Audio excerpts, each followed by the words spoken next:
लूका रचित सुसमाचार 15 अध्याय उसका 1 वचन कहता है, सब चुंगी लेने वाले और पापी उसके पास आया करते थे ताकि उसकी सुने। यहाँ पे यीशु मसीह के कैरेक्टर के बारे में बता रहा है कि प्रभु के पास आ कौन रहा है। प्रभु के पास वो लोग नहीं आ रहे हैं जो धर्मी हैं, वो लोग नहीं आ रहे हैं जो बहुत ही अच्छे हैं, वो लोग नहीं आ रहे हैं जो अपनी ज़िंदगी में योग्य हैं, काबिल हैं, सक्षम हैं।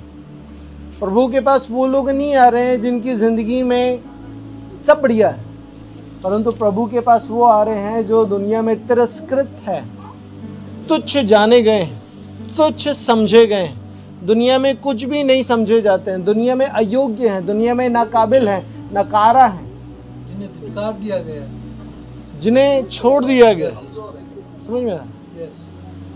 सब चुंगी लेने वाले और पापी उसके पास आया करते थे ताकि, बाइबल बता रही है आने का कारण क्या था, ताकि यीशु की सुने। पापी व्यक्ति कभी किसी की सुनना पसंद नहीं करता, वो सामने वाले को सुनाना पसंद करता है। वो किसी को सुनना पसंद नहीं करता, उसको बस ये लगता है कि भैया सारा ज्ञान मेरे को ही चाहिए, सारी बातें मेरे पास ही है, सारी दुनिया का जो कुछ है मैंने ही भर करके रखा है, क्योंकि वो सारी दुनिया के घाट का पानी पी करके आया है। समझ में आ रहा है? वो जो व्यक्ति होता है वो सारी दुनिया के घाट का पानी पी करके आया हुआ होता है, और जब वो घाट का पानी पी करके आया है, अब बाइबल बता रही है सारी घाट का पी लिया है, इसलिए अब यीशु के पास भी आकर के सुन रहा है और यीशु उसको सुना रहा है। लेकिन जब वो यीशु की सुन रहा है, उनसे कुछ ऐसा सुनने को मिल रहा है जो उसकी जिंदगी में चल रहा है, जो उसकी जिंदगी में हो रहा है, इसलिए वो बैठ करके चैन से सुन पा रहा है, नहीं तो वो व्यक्ति कभी बैठ करके नहीं सुनेगा। आमीन।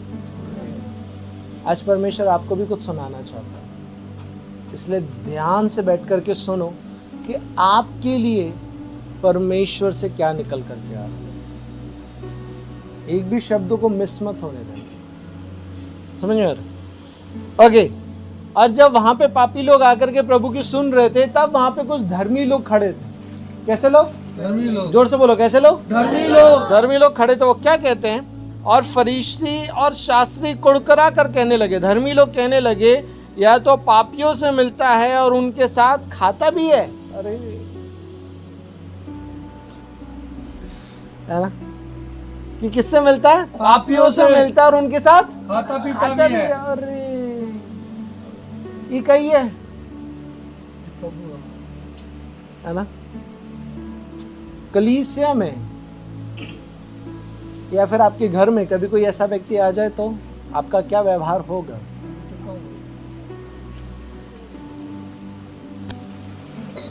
कलीसिया में या फिर आपके घर में कोई ऐसे व्यक्ति आ जाए तो आपका क्या व्यवहार होगा? आप बड़े धर्मी जन, और ये कहां से आ गया ये, बाहर निकाल उसको, राइट है? क्योंकि आप बड़े धर्मी व्यक्ति हो अपनी नजर में, आप बड़े धर्मी व्यक्ति हो अपनी नजर में, इसलिए आप उनको बोलते हो इसको बाहर निकालो भाई, ये मेरे घर में नहीं हो सकता, ये कलीसिया में कैसे आ सकता है, भैया इसको साइड में बिठा लो। समझ में यार? अभी कोई नहीं है, लेकिन भविष्य में कभी कोई आ गया तब क्या होगा? भैया वो ना थोड़ा सा, अब जैसे उदाहरण के तौर में पिछले दिनों हमारी आंटी को बहुत ज्यादा खांसी चल रही,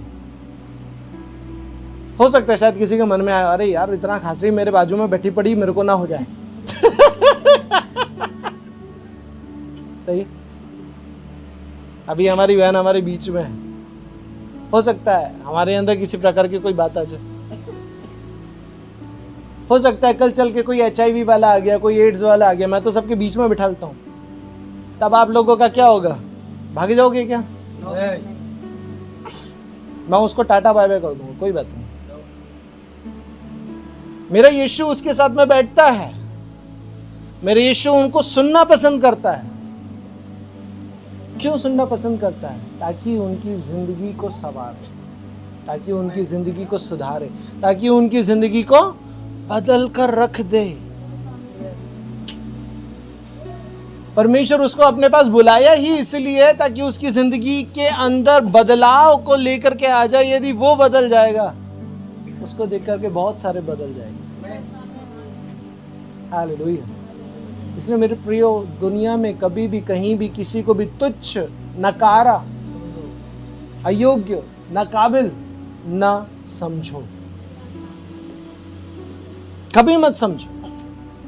ये आपके लिए शिक्षा है। मुझे नहीं पता क्यों परमेश्वर दे रहा है। यदि दे रहा है तो कुछ तो है, क्योंकि मैंने ये तैयारी नहीं किया है। आज सुबह मैं सोच रहा हूँ, प्रभु मेरे पास कुछ है ही नहीं देने के लिए, मैं क्या दूं।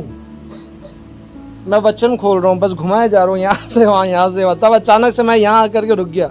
मैं कहाँ आकर के रुका था? मैं उड़ाऊ पुत्र पे आके रुका था। परमेश्वर बोला उड़ाऊ पुत्र पे नहीं, थोड़ा ऊपर जाना है। मैं यहाँ आकर के रुक गया। बस ये 2 वचन कि प्रभु किसके साथ में रहता था?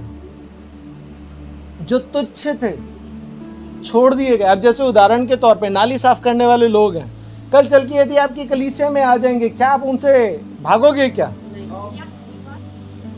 परमेश्वर एक उदाहरण रखता है कि पता है, परमेश्वर को इन लोगों से किसी प्रकार की घिन नहीं हुई, किसी प्रकार का डर नहीं लगा।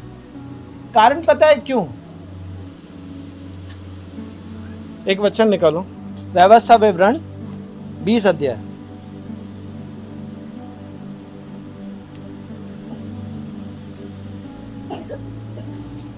व्यवस्था विवरण 20 अध्याय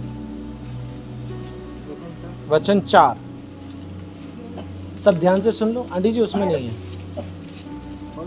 हाँ, सब ध्यान से सुनो, वचन मत खोलो अभी, सिर्फ सुनो क्या लिखा है। क्योंकि तुम्हारा परमेश्वर हाँ यहोवा, भैया जल्दी जल्दी पढ़ो ना।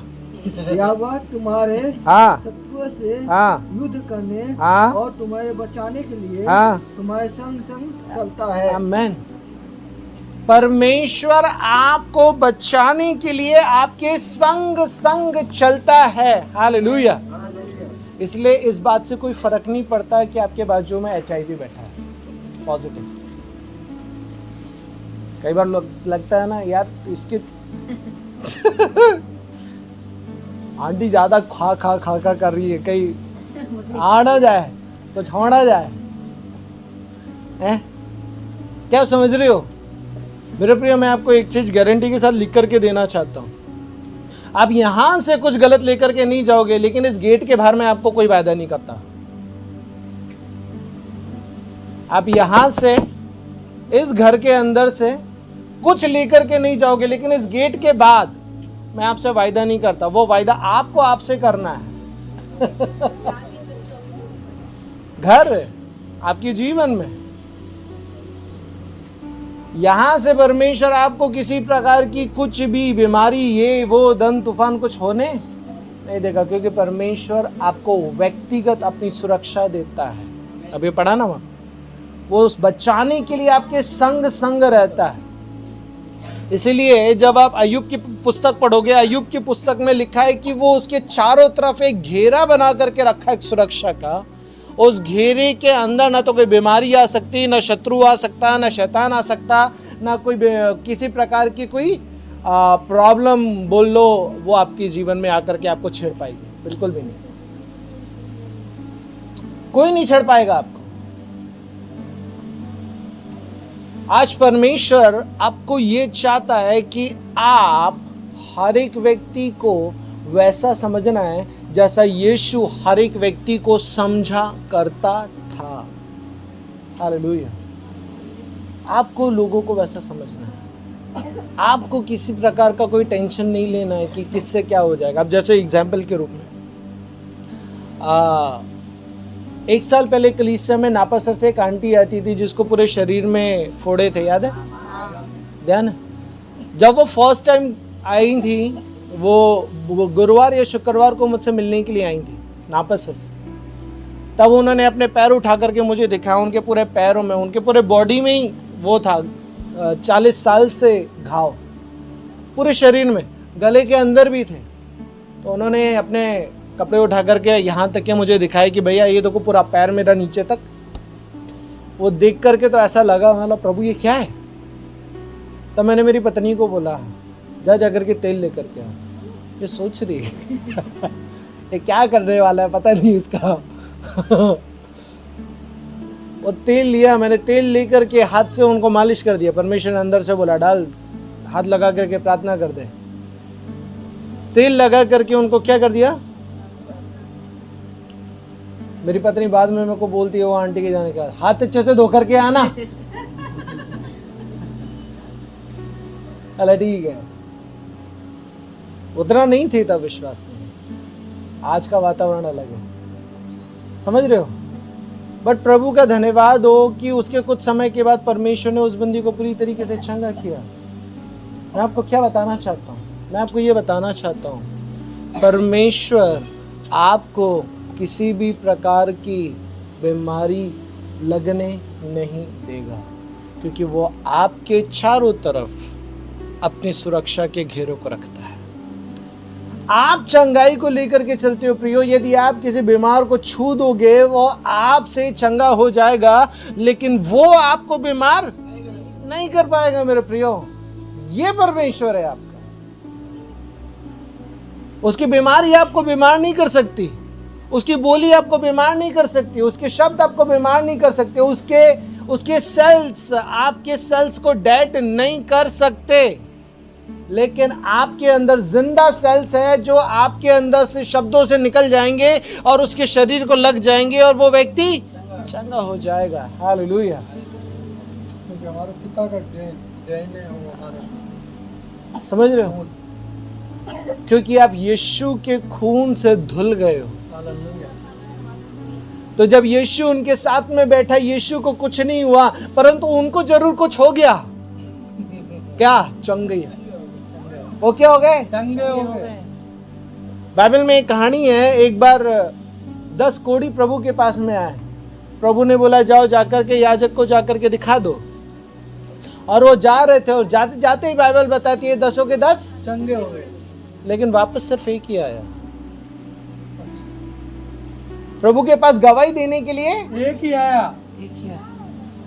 प्रभु की जुबान में सामर्थ है, लेकिन बात इस बात पे है, जो विश्वास करेगा वो उसकी जिंदगी में चंगाई को आएगा, 100% देखेगा। यस 100%, नो डाउट, यस 100% वो व्यक्ति चंगाई को देखेगा। इस बात से कोई फर्क नहीं पड़ता कि मुझे कैंसर है, यस इस बात से कोई फर्क नहीं पड़ता मुझे HIV है, इस बात से कोई फर्क नहीं पड़ता दारू पीने से मेरे लीवर कमजोर हो गए हैं, मेरी किडनियां खराब हो गई है, मेरे को ये हो गया, मेरे को वो हो गया। वो जो गवाही दे रही थी ना, वो पिछले सप्ताह की नहीं है, ये 15-20 दिन हो गए इस बात को, शायद ज़्यादा हो गए।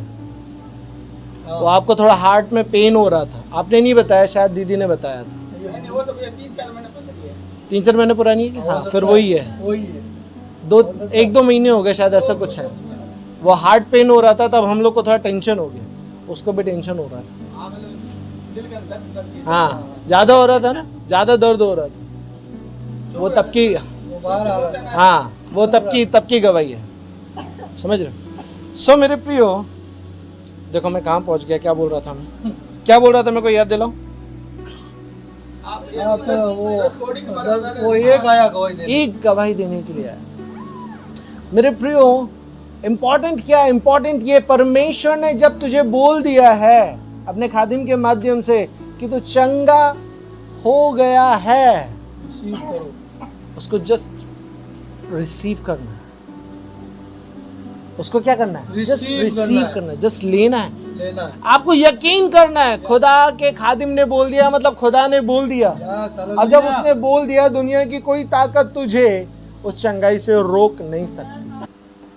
दुनिया में कोई आपकी चंगाई रोक नहीं सकता। दुनिया में कोई आपकी बीमारी में आपको पड़े रहना है, परमेश्वर तो देना नहीं चाहता। लेकिन यदि आप अपने बीमारी के बिस्तर में हो, यदि आप अपनी समस्या में हो, इसलिए नहीं है कि परमेश्वर चाहता है, इसलिए है कि आप खुद वहां पे रहना पसंद करते हो। परमेश्वर उन प्रॉब्लम वाले लोगों के साथ में इसलिए था ताकि उनको उन प्रॉब्लमों से निकाल ले। उन पापियों के साथ में इसलिए था ताकि आगे से पापी न रहे। उन रोगियों के साथ में इसलिए था ताकि आगे से रोगी ना रहे। आप यहाँ इसलिए हो ताकि आप सेम ना रहो। हालेलुया।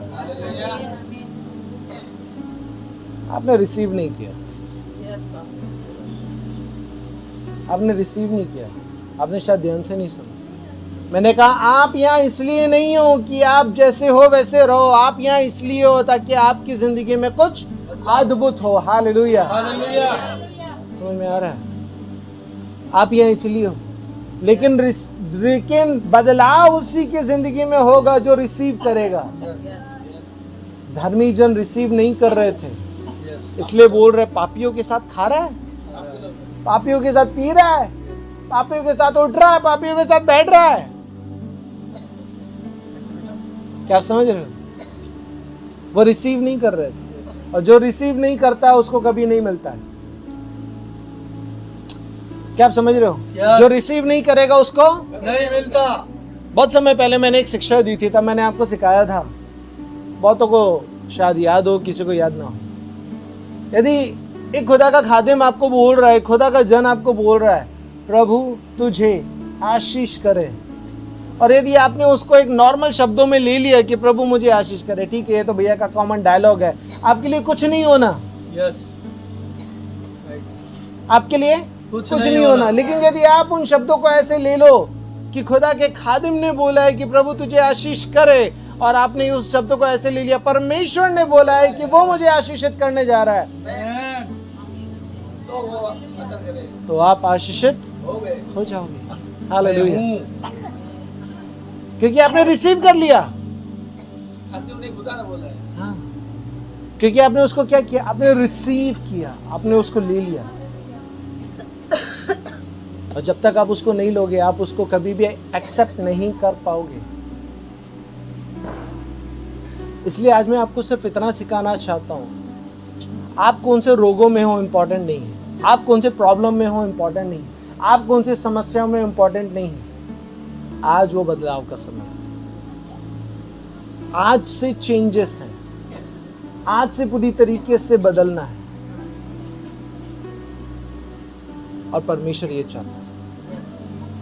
यीशु के पास जितने आए सब रिसीव करके गए, चाहे चंगाई हो, चाहे किसी भी प्रकार की समस्या क्यों ना हो, इनफैक्ट चाहे मुर्दा हो वो भी जिंदा होकर के गया। हालेलुया। मैं उनकी बात कर रहा हूं जो विश्वास में नहीं थे, लेकिन यहाँ वो बैठे हैं जो विश्वास में हैं। आपका विश्वास वो विश्वास नहीं होना चाहिए जिनका विश्वास नहीं था,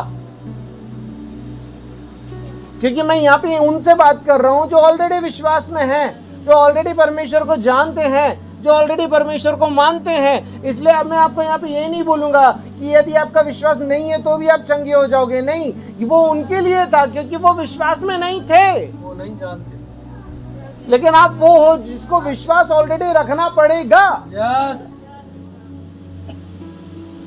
समझ में आ रहा है? Yes, yes. आपको विश्वास रखना पड़ेगा, और आपका विश्वास आपकी जिंदगी में चमत्कारों को पैदा करेगा। आपका विश्वास आपकी जिंदगी में बदलाव को लेकर के आएगा। वो 10 कोढ़ी जब गए, चंगे तो 10 हो गए, लेकिन आया वापस सिर्फ एक है। और परमेश्वर आपसे क्या चाहता है? आप वो एक के समान होना, आप उस एक के समान होना है, बनना है, एक के समान बनना है। जो वापस आया क्या करने के लिए? गवाही देने के लिए। वो 9 चले गए याजक को दिखाने के लिए, वो जाते जाते चंगे हो गए। आप यदि खुदा के खादिम की बात के ऊपर यकीन कर लोगे, आप चंगे हो जाओगे। क्या हो जाओगे? चंगे हो जाओगे। क्योंकि परमेश्वर कल का नहीं, आज का परमेश्वर। क्या पता कल हो ना हो। परमेश्वर कल की चंगाई का परमेश्वर नहीं है, परमेश्वर आज की चंगाई का परमेश्वर है। परमेश्वर आज के छुटकारे का परमेश्वर है। परमेश्वर आज की आजादी का परमेश्वर है। कल की चिंता कल हम देख लेंगे, आज की चिंता आज के लिए है। ये है कि आज का परमेश्वर आज के लिए है। इसलिए आज का छुटकारा आपका आज, आज रिसीव करो, आज लेकर के जाओ, क्योंकि बदलाव कल नहीं आएगा, बदलाव आज से है। बदलाव कल नहीं आएगा, बदलाव आज से है। अभी से है, इसी वक्त से है, लेकिन किसके लिए है? रिसीव करने वालों के लिए है। जो रिसीव नहीं करता उसके लिए नहीं।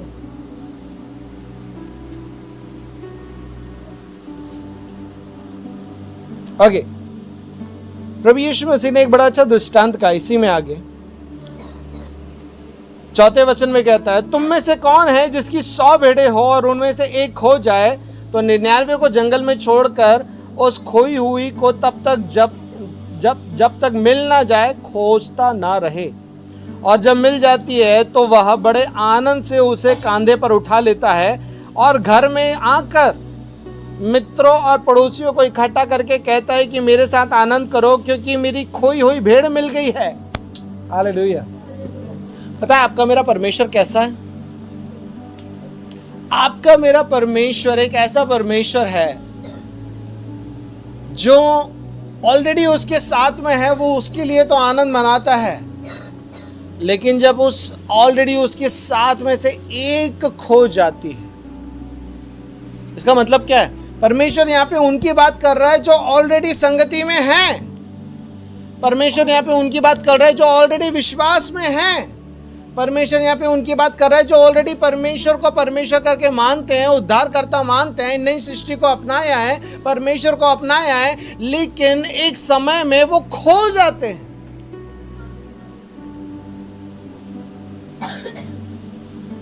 बेटा खो क्यों जाते हैं? आमीन, हालेलुया।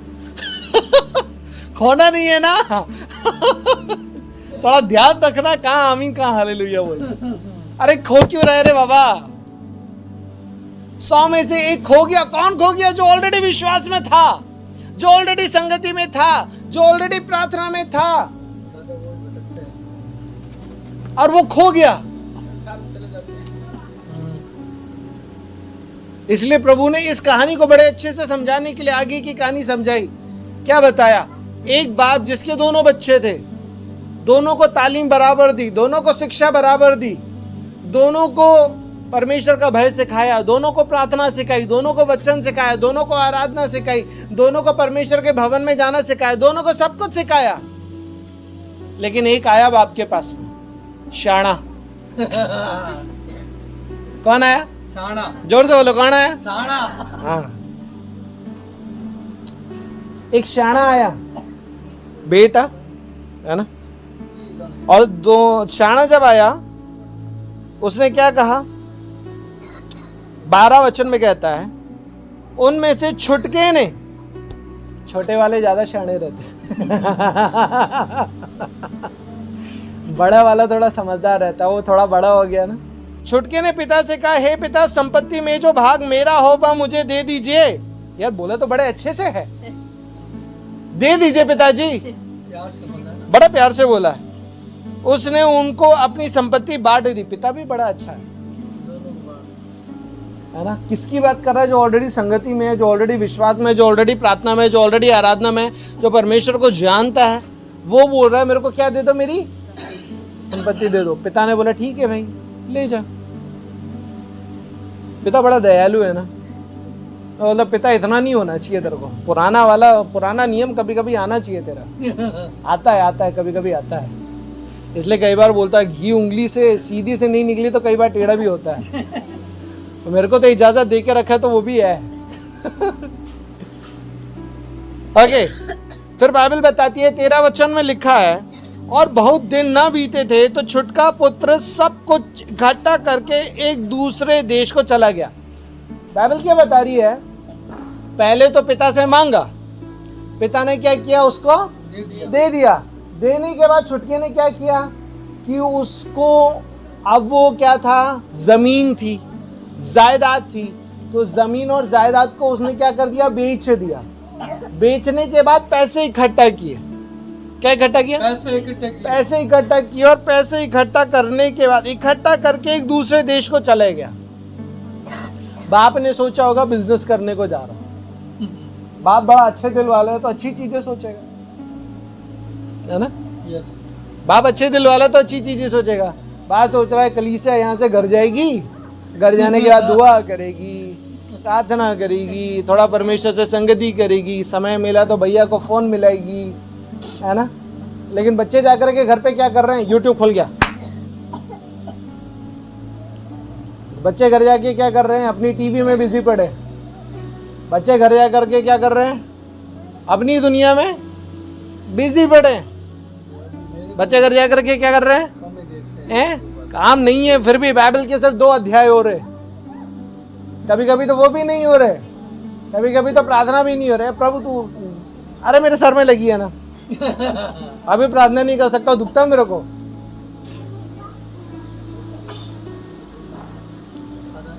घर जाने के बाद क्या हो रहा? बाप सोच रहा है घर जाके बच्चे प्रार्थना कर रहे, लेकिन घर जाने के बाद बच्चे क्या कर रहे? सो रहे हैं। सो रहे हैं, खा रहे हैं, पी रहे हैं, ऐश कर रहे हैं, मौज कर रहे हैं। हाँ? अपनी दुनिया में बिजी हैं, अपनी मौज में बिजी है, अपनी मस्ती में बिजी है, अपने काम में, अपने धंधे में बिजी है। अरे रहो ना, मना थोड़ा नहीं किया, लेकिन बाप जो सोच रहा है कम से कम बाप की बातों पे वो तो खरे तो निकलो। बाप की बातों पे खरे तो निकलो, बाप के विचार पे खरे तो निकलो। बाप सोच रहा है वहां जाकर के बिजनेस करेगा, बच्चा तो घर जाकर के यूट्यूब खोल करके बैठा पड़ा। बच्चा घर जाकर के टाइम पास करने में लगा पड़ा। बच्चा घर जाकर के फालतू की चीजों में लगा पड़ा, मूवियों में बिजी है, सीरियलों में बिजी है, संसार की बातों में बिजी है, हथैयों में बिजी है।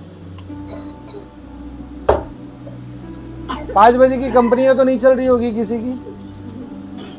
चल रही है कि 5 बजे की संगति नहीं चल रही? मॉर्निंग जाके बैठना है। हाँ, सुबह 5 बजे की, हाँ वो तो है। 5 बजे वाली संगति भी चालू है कि घर में पड़ोसियों के साथ? सुबह से शुरू हो जाती है। मेरे प्रियो, परमेश्वर किन से बात कर रहा? परमेश्वर उनसे बात कर रहा है जो ऑलरेडी परमेश्वर के बच्चे हैं, विश्वास वाले, लेकिन वो विश्वास वाला जीवन नहीं जी रहे। वो परमेश्वर की संगति वाला जीवन नहीं जी रहे, वो परमेश्वर को भाने वाला जीवन नहीं जी रहे, वो परमेश्वर को बलिदान वाला जीवन नहीं जी रहे, वो परमेश्वर को प्रसन्न करने वाला जीवन नहीं जी रहे हैं। परमेश्वर पूछना चाहता है, क्यों नहीं जी रहे रे बाबा? हाँ? हम क्यों उस छुटके के समान बने हुए हैं? आप और मैं संडे की संगति के लिए ही नहीं है।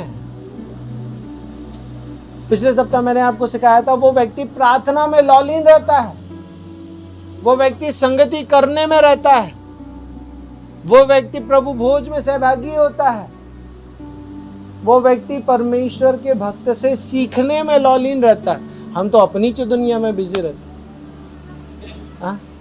आज हम इतने ज्ञानवान हैं, हमको इतनी बाइबल पढ़ना आ गई है कि किसी को बाइबल के अंदर से सवाल नहीं निकलते। मैं सोचता हूँ प्रभु तूने तो इतना मेरे को भी नहीं बनाया, मेरे अंदर तो इतने सवाल है कि मेरे को पता ही नहीं है कितने सवाल है। मैं तो लिख लिख के रखा हूँ। वो धन्यवाद प्रभु का समय समय पे उत्तर देता है। हमारी कलीसिया में तो इतने बुद्धिमान लोग हैं, इतने आत्मा से भरे हुए लोग हैं, किसी को सवाल ही नहीं निकलते। गजब लोग दिया प्रभु तूने मेरे को, बाइबल से सवाल नहीं है। वाह, अरे बाइबल के अंदर कितने सवाल भरे पड़े, लेकिन हम इतने बुद्धिमान लोग हैं ना कि हमारे को बाइबल के अंदर से सवाल ही निकल के नहीं आते।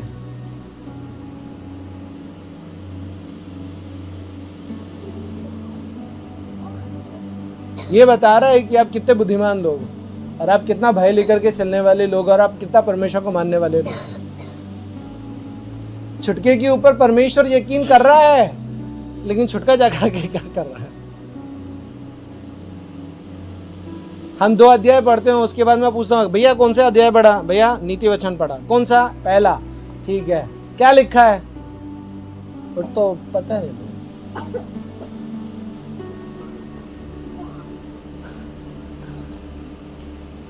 24 घंटे में क्या पढ़ा है? बाइबल के 2 अध्याय पढ़े हैं। वही मैंने पूछ लिया क्या पढ़ा उसके अंदर। मैं ठाकुर नहीं तो कहीं ठा है वो, आज सास बहू में ही चल रहा था। तो भैया हो गया है तो वो एक बार पढ़ते हैं, रटते नहीं, ऐसा दिमाग में नहीं लगता। वो रट लेंगे ना तो बता देंगे।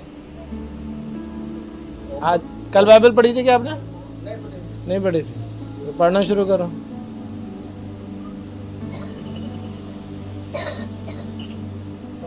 परमेश्वर अपने बच्चों से बातें कर रहा है। यस। बच्चे क्या कर रहे हैं? परमेश्वर किससे बातें कर रहा है? परमेश्वर अपने बच्चों से बातें कर रहा है। और परमेश्वर अपने बच्चों से पूछ रहा है कि बेटा कहाँ है तू? कहाँ है तू?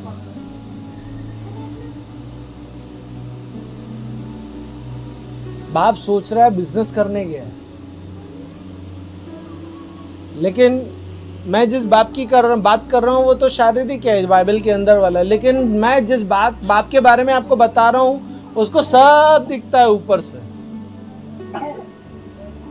उसको ऊपर से सब दिख रहा है। आप कब कहाँ क्या खोल रहे हो, क्या देख रहे हो, क्या सुन रहे हो, क्या पढ़ रहे हो, क्या विचार कर रहे हो, कौन से हथैयों में लगे पड़े हो, उसको तो सब दिख रहा है।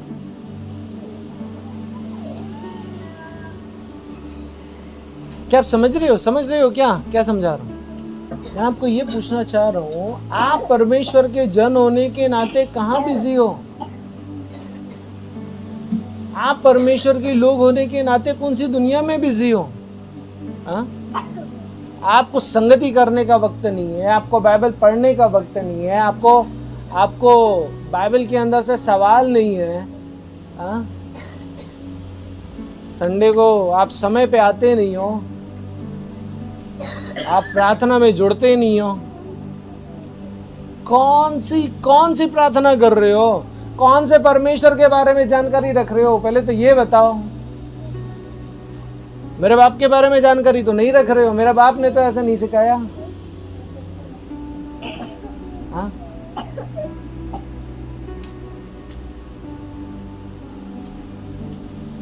वो पूछना चाहता है, बेटा मैं तेरे पे विश्वास कर रहा हूं, मेरे विश्वास का फायदा उठा रहा है तू।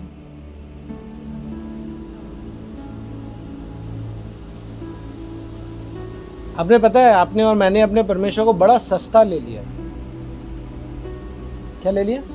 सस्ता, बड़ा सस्ता। इतना सस्ता कि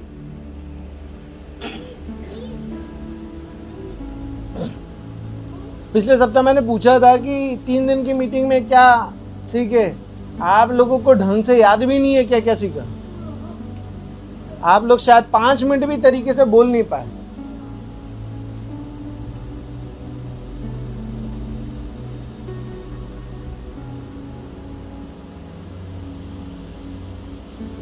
बाप विश्वास कर रहा है, लेकिन बच्चे क्या कर रहे हैं?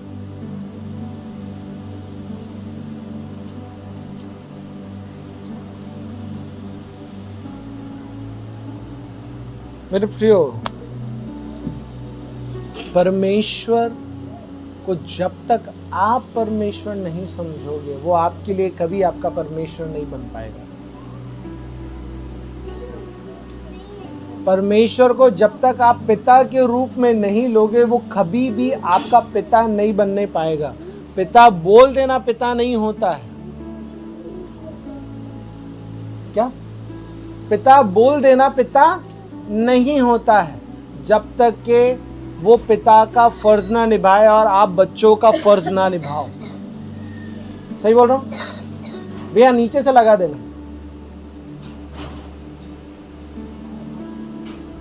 जब तक वो पिता का फर्ज ना निभाए और आप बच्चों का फर्ज ना निभाओ, जब तक आप बच्चों का फर्ज ना निभाओ आप बच्चे नहीं हो। और यदि वो पिता का फर्ज ना निभाए तो वो पिता नहीं है। वो पिता का फर्ज निभाना जानता है, लेकिन मुझे ये पता है आप बच्चे होने के नाते बच्चों का फर्ज नहीं निभा रहे हो। नहीं, ये साइमन कौन बोला? अरे तो बच्चे का फर्ज निभाना है रे बाबा। अरे काई करूँ ये छोरी का इनकी सुई अटक गई। आमीन। कहाँ बोलना चाहिए? थोड़ा ध्यान करो बहन। बच्चे का फर्ज निभाना है हमको। नहीं निभा रहा हूँ बोल रहा हूँ वहां पे हाँ आमीन नहीं बोलना। नहीं निभा रहा हूँ, हाँ आमीन नहीं निभा रहा मैं, ये बोल रही हो तुम। ध्यान नहीं किया? अरे उधर क्या बोलते थे, यहाँ पे ध्यान से बोलो। यहाँ पे कौन से शब्द पे आमीन, एक चीज ध्यान रखो, गलत जगह, हाँ गलत जगह पे हाँ आमीन मत बोलो, नहीं तो वो हो जाएगा। हाँ सही है। रिसीव, ऐसे गलत चीज को रिसीव मत करो, जैसे भैया बोले सोने वाले बोल रहे थे वैसे कि समझ रहे हो? बोलने वाले ही थे। ओके सुनो, सो मेरे प्रियो, मैं आपको क्या सिखाना चाहता हूँ, मैं आपको ये सिखाना चाहता हूँ, परमेश्वर आपके अंदर से वो मैल को निकालना चाहता है। परमेश्वर आपके अंदर से वो अंधकार को निकालना चाहता है। परमेश्वर आपके अंदर से उन बुराइयों को निकालना चाहता है। परमेश्वर आपके अंदर से उन गलत बातों को निकलता हुआ देखना चाहता है। और परमेश्वर आपको उस बेटे के रूप में देखना चाहता है जो दूसरा है। इस कहानी में दूसरा पुत्र है, बड़ा वाला। छोटा वाला तो धन संपत्ति लिया, कुकर में जाकर के उड़ा दिया। आप और मैं वैसा करते हैं, लेकिन पिता नहीं चाहता आप और मैं वैसा बने। परमेश्वर नहीं चाहता आप कुकर्मों में अपनी जिंदगी को व्यर्थ कर दो। परमेश्वर नहीं चाहता आप सिर्फ संसार में परमेश्वर का नाम लेकर के जिंदा जी करके मर जाओ। परमेश्वर नहीं चाहता आप संसार की बातों में, संसार के चरित्र को तरह रह करके मर जाओ। आपको पता है, आपके घर में आप खुद एक नींव हो, आपके परिवार में आप खुद एक नींव हो, आपके परिवार में आप खुद एक परमेश्वर के जिंदा गवाह हो। आपके परिवार में आप एक बदलाव लेकर के आने वाले एक व्यक्ति हो। लेकिन एक बदलाव लाने वाला एक व्यक्ति खुद यदि संसारिकता में जीता रहेगा, वो अपने परिवार में बदलाव को कैसे लेकर के आएगा? और यदि उसकी जिंदगी में बदलाव नहीं आएगा, उसके परिवार में बदलाव कैसे आ जाएगा? सही है? इसलिए आपकी जिंदगी एक बदलाव की जिंदगी होना है। आपकी जिंदगी दिन प्रतिदिन एक अलग स्तर में आना है। आपकी जिंदगी का वातावरण दिन प्रतिदिन चेंज होते रहना है, क्योंकि आपका परमेश्वर बदलाव लाने वाला परमेश्वर। क्या लाने वाला? बदलाव लाने वाला, चेंजेस लाने वाला परमेश्वर। आपके कैरेक्टर में, आपकी बातों में, आपके चरित्र में, आपके देखने में, आपके बोलने में, आपके सोचने में, आपके जीने में बदलाव लाने वाला परमेश्वर है। परमेश्वर नहीं बदलता, लेकिन परमेश्वर आपकी जिंदगी में बदलाव लाता है। आपको बदलना चाहता है। वो तो वैसे ही रहता है, लेकिन वो आपको अपनी तरह बदलता हुआ देखना चाहता है। इसलिए वचन कहता है रोमियो में, रोमियो उसका 12 अध्याय और 1 वचन, इसीलिए हे भाइयों मैं तुमसे परमेश्वर की दया हाँ और स्मरण। दिलाकर विनती करता हूँ। ओके, सबसे पहली बात यहाँ पे पौलुस बोल रहा है इसलिए हे भाइयों। तो यहाँ पे ये मत समझ रहे अरे सर भाइयों के लिए, हमारे लिए नहीं है, बहनों के लिए भी है। समझ में आ रहा वचन? बहनों के लिए भी है, आंटियों के लिए भी है, बच्चों के लिए भी है, भाइयों के लिए भी है, सबके लिए। हे भाइयों, मैं तुमसे परमेश्वर की दया स्मरण दिलाकर विनती करता हूं कि अपने शरीरों को, कैसा? अपने शरीरों को, मतलब सबके विषय में बोल रहा है, अपने शरीरों को जीवित और पवित्र। सबसे पहले बात जीवित, जिंदा रहते हुए रे बाबा, मरने के बाद नहीं। कैसा रहते हुए? जिंदा रहते हुए। कई बार सोचता है जिंदा रहते हुए तो खा ले पी ले ऐश कर ले, बहुत है।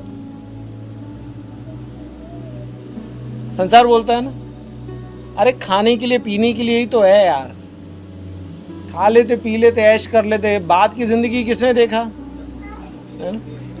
अब जैसे कि हमारे भाई साहब बोल रहे थे, अभी कल हम लोग आपस में बैठे थे, बात कर रहे थे, तब बात करते करते बोलते भैया जब नहीं पीता था ना तो अब लोग चला करके आते थे। अभी एक बार वो एक फौजी आया, बोले भैया मेरी गाड़ी इंग्लिश वाली लेकर के आया, 200 रुपए के इतने है ना? एक ने 2 पीने के बाद नहीं गया। सुनो सुनो सुनो सुनो, मैं सुनो, क्या बोल रहे हैं? फौजी था ना, हाँ बिल्कुल, फौजी जम्मू कश्मीर से था। फौजी था और बंदा जानता ही नहीं है, और बढ़िया वाली बियर लेकर के आया है ना। अब उस वक्त भाई नशे से दूर है, क्या लेकर के आया? बियर लेकर के आया, उस वक्त भाई नशे से दूर है। अब वो आया और बोला भाई ले ले, बोले नहीं लूंगा। बोले तू नहीं लेगा तो फोड़ दूंगा बोतल। कभी ये नहीं बोलेगा ये ले जूस लेके दे देता हूं तेरे को, घर लेकर के जा, परिवार को भी पिला, लेकिन बिगाड़ने के लिए बोल बॉटल नहीं पिएगा तो फोड़ दूंगा। मतलब बिगाड़ने के लिए 500 रुपए बर्बाद हो जाए, हजारों रुपए बर्बाद हो जाए, कोई दिक्कत को नहीं। सही है? किसी व्यक्ति को बिगाड़ने के लिए शैतान देखो कैसी चालें चलता है, और हम भी उसको मौका देते। सारी बात ठीक रहा, शैतान पे मत फोड़ देना, हम भी उसको मौका देते। तो सारा ठीक रहा उस पे ले आकर के फोड़ दोगे।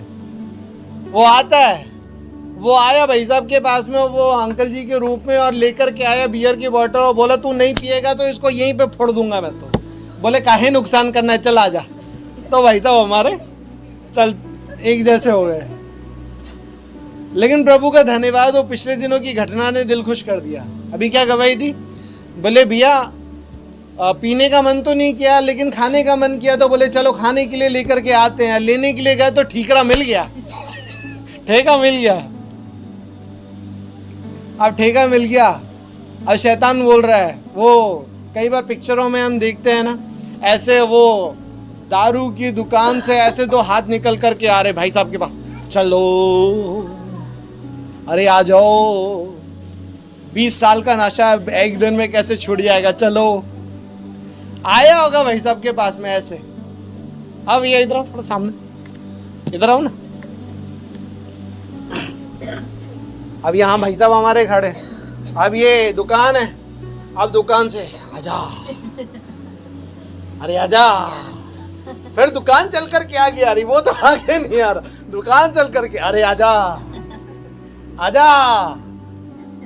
हमें को धक्का देना जोर से, आजा। लग जाएगा भींते भी। अरे दो ना, धक्का दो। नहीं नहीं नहीं,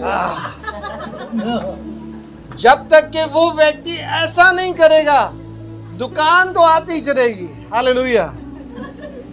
समझ में आ रहा? हम स्वयं मना नहीं करेंगे तब तक। समझ में आ रही कहानी? जब तक कि वो धक्का नहीं देगा, दुकान बेटा, दुकान है ना, दुकान चल करके तेरे घर में भी आ जाएगी। आदमी घर पे आकर भाने आकर मम्मा तो पीना है। दुकान चल करके तेरे घर पे भी आ जाएगी, तेरे काम पे भी आ जाएगी, तेरे दिमाग में भी आ जाएगी, सब जगह आ जाएगी। क्या आप समझ रहे हो मेरे प्रियो? मैं आपको ये बताना चाहता हूं,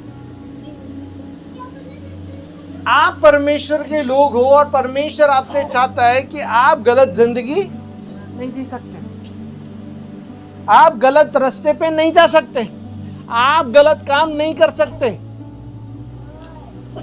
लेकिन शैतान तो कोशिश जरूर करता है। क्या करता है?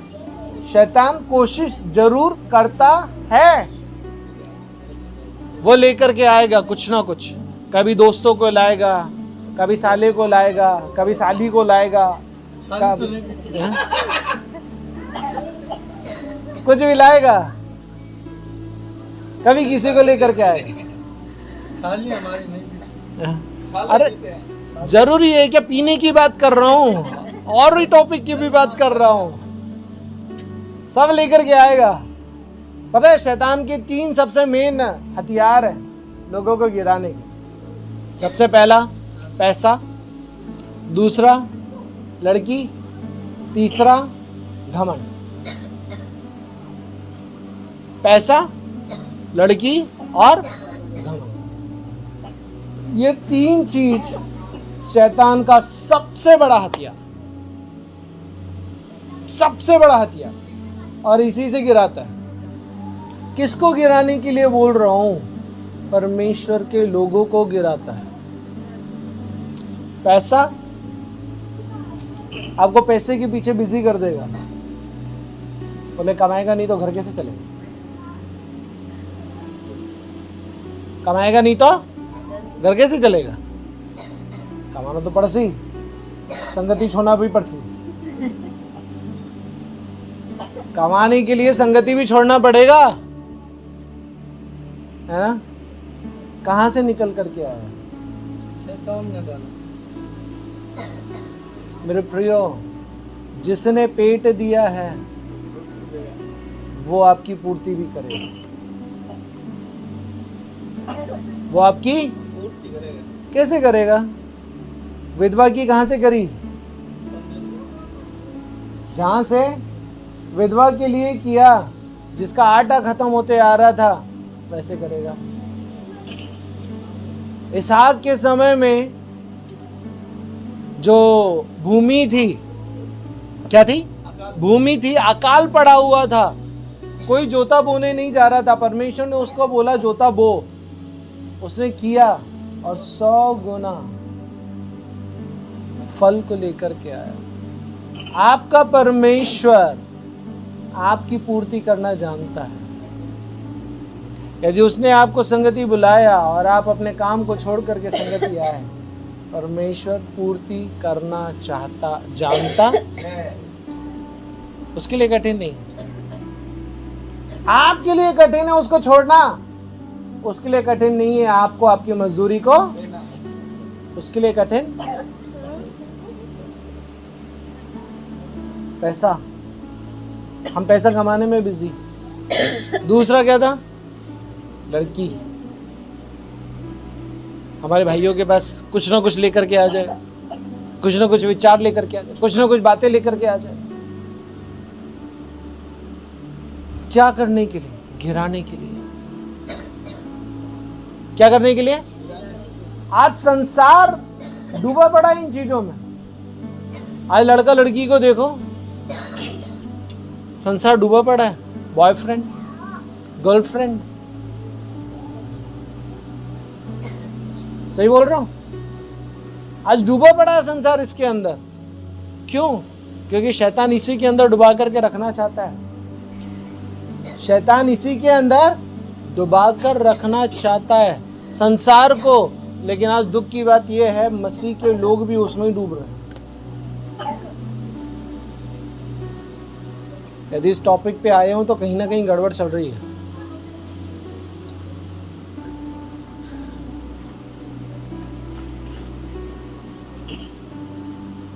शैतान गड़बड़ी लेकर के आ रहा है। कहां?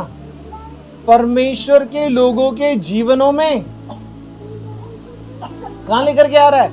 परमेश्वर के लोगों के जीवनों में गड़बड़ी लेकर के आ रहा है, ताकि उनको भ्रष्ट कर दे, ताकि उनको परमेश्वर से दूर कर दे।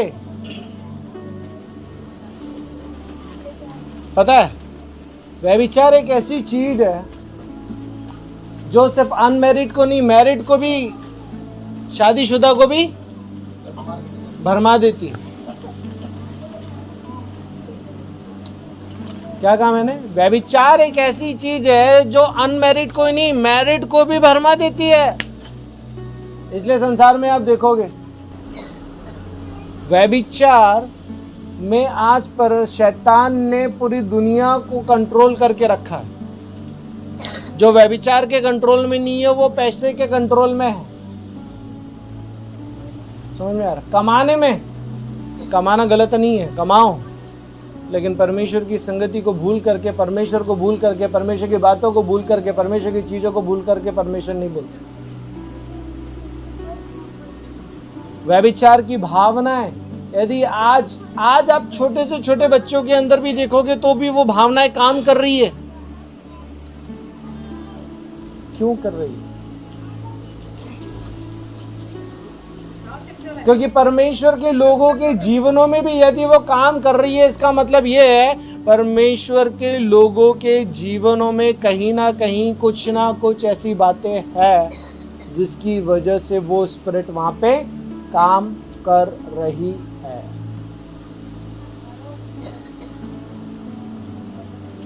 मैंने कहा आप आपके परिवार की नींव हो। नींव मायने रखती है। कर क्या रही है? नींव मायने रखती है। कर क्या रही है? माँ बाप क्या कर रहे हैं? बच्चा देख रहा है। माँ बाप क्या बोल रहे हैं? बच्चा सुन रहा है। माँ बाप क्या जी रहे हैं? बच्चा देख रहा है।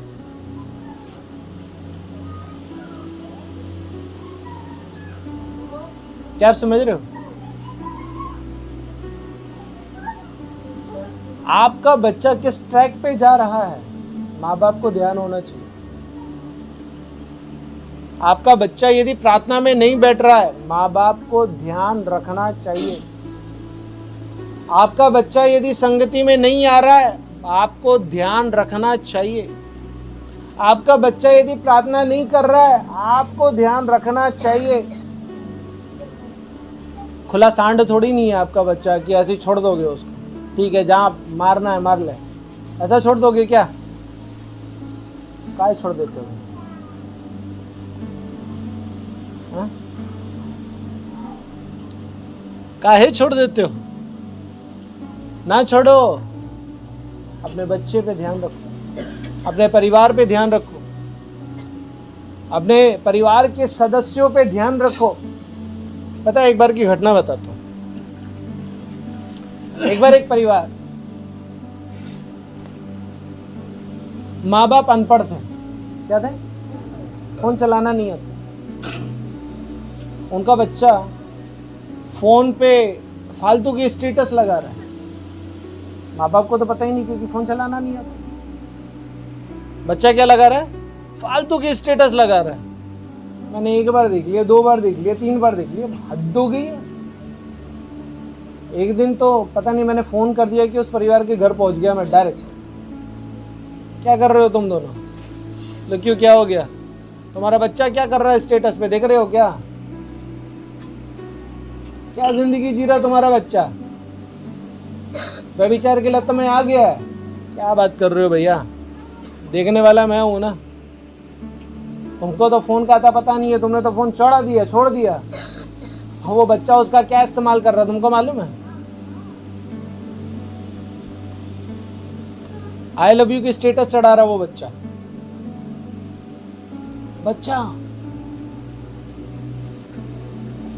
मैं शॉक्ड, मेरी पत्नी शॉक्ड।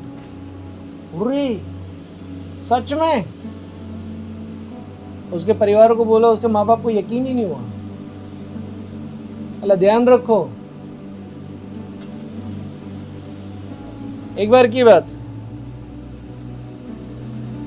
तो ये आज कहां हो रहा है? कलीसिया के परिवारों में हो रहा है, परमेश्वर के लोगों के बच्चों के जीवनों में हो रहा है, क्योंकि माँ बाप ध्यान नहीं दे रहे हैं अपने बच्चों पर। अपने बच्चों पर आपको ध्यान रखने की जरूरत है। आपका बच्चा कहां जा रहा, क्या कर रहा है? आप यदि सही ट्रैक पे चल रहे हो, आपकी जिम्मेदारी है अपने बच्चों को सही ट्रैक पे चलाने की। आपकी जिम्मेदारी है आपके बच्चों के ऊपर ध्यान रखने की। यदि आप अपने बच्चे को बोल रहे हो नशा मत करो, तो सबसे पहले तुम छोड़ो। यदि आप बच्चे को बोल रहे हो गलत ट्रैक पे मत जाओ, सबसे पहले तुम गलत ट्रैक पे जाना छोड़ो। आप यदि अपने बच्चे को बोल रहे हो गलत मत बोलो, पहले अपने अपशब्दों को तुम बंद करो।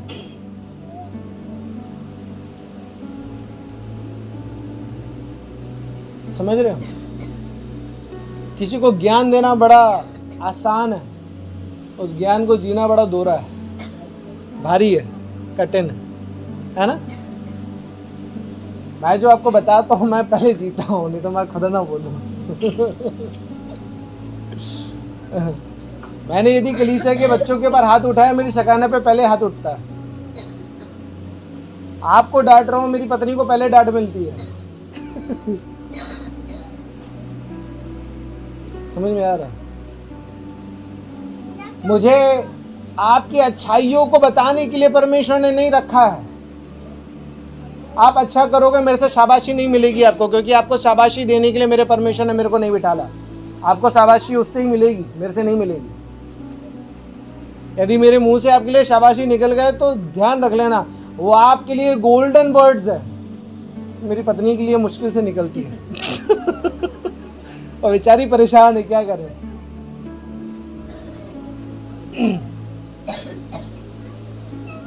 समझ में आ रहा?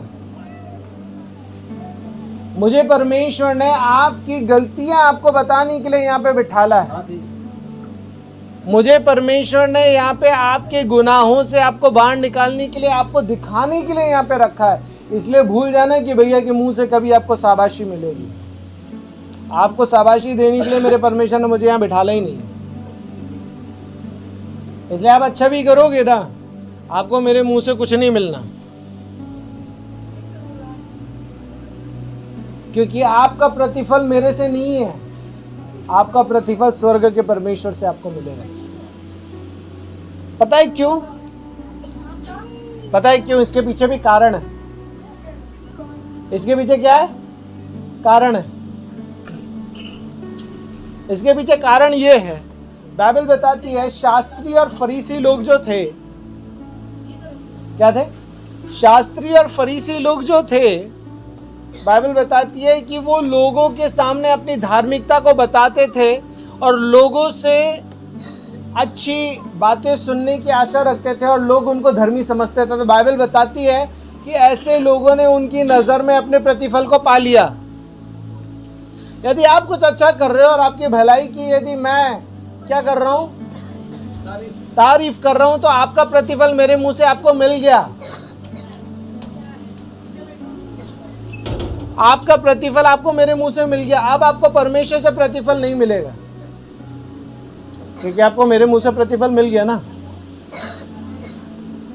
इसलिए आपको मैं मेरे मुंह से प्रतिफल देकर के आपको आपके स्वर्ग के परमेश्वर से मिलने वाले प्रतिफल को चुकने नहीं दूंगा।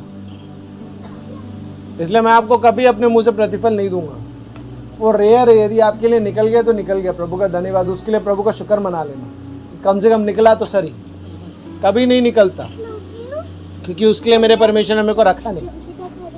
मेरे परमेश्वर ने मुझे यहाँ पर आपको आपकी गलतियां दिखाने के लिए रखा है, आपको सुधारने के लिए रखा है, आपको संवारने के लिए रखा है, आपके जीवन को परिवर्तित करने के लिए रखा है। मैं वो करूंगा। समझ रहे हो? इसलिए कभी टेंशन मत लेना यदि मेरे मुंह से आपके लिए कुछ अच्छा ना निकले तो। मैं मेरी पत्नी को वही बोलता हूं, समझ रहे हो? पता है क्यों बोलता हूं? तो मैं उसको एक ही बात बोलता हूं, मैं तेरा पास्टर हूं तेरा आत्मिक बाप हूं मैं। तो वो बोलते आत्मिक बाप नहीं चाहिए मेरे को, पति चाहिए। वो जब आएगा तब मिल जाएगा आत्मिक बाप ज्यादा रहता हालेलुया। हालेलुया। सो मेरे प्रियो, आज आपको सिर्फ ये सिखाना चाहता हूं, आपको ध्यान रखने की जरूरत है आप अपने घर में क्या जी रहे हो। आप जो बीज बोओगे आपका बच्चा उसी बीज को काटेगा, ध्यान रख लेना। आप अपनी घर में गालियां बक रहे हो, आपका बच्चा गाली बकेगा। आप नशों में जाओगे, आपके बच्चे नशे में जाएंगे। आप गलत जीवन जियोगे, आपके बच्चे गलत जीवन जिएंगे। आप घर में उल्टे बैठ करके दूसरों की चुगलियां करोगे, आपके बच्चे वही सुन करके वही करेंगे। आप बोल रहे हो तो आप काटोगे भी वही ना। क्या आप समझ रहे हो? आप जो बोल रहे हो आप वही काटोगे, आप कुछ दूसरा नहीं काटोगे। जैसा पेड़ है फल तो वैसे ही आएगा ना, सही बोल रहा हूं? जैसा पेड़ होगा फल तो वैसे ही आएगा। इसलिए आपको ध्यान रखने की जरूरत है। आपके बच्चे अभी छोटे, अभी से अपने बच्चों को प्रार्थना में बिठा लो, अभी से अपने बच्चों को प्रार्थना की तालीम दो, अभी से अपने बच्चों को संडे सर्विस की तालीम दो, अभी से अपने बच्चों को परमेश्वर की संगति करना सिखाओ, बाइबल पढ़ना सिखाओ, आराधना करना सिखाओ, गीत याद रखना सिखाओ, परमेश्वर के गीतों पे डांस करना सिखाओ, परमेश्वर की पिक्चरें दिखाओ। क्या फालतू की चीज़ों में अपने बच्चों को लगा करके रखे हो। माँ बाप होकर के यदि तुम अधिकार नहीं लग सकते, ऐसा कोई माँ बाप नहीं है।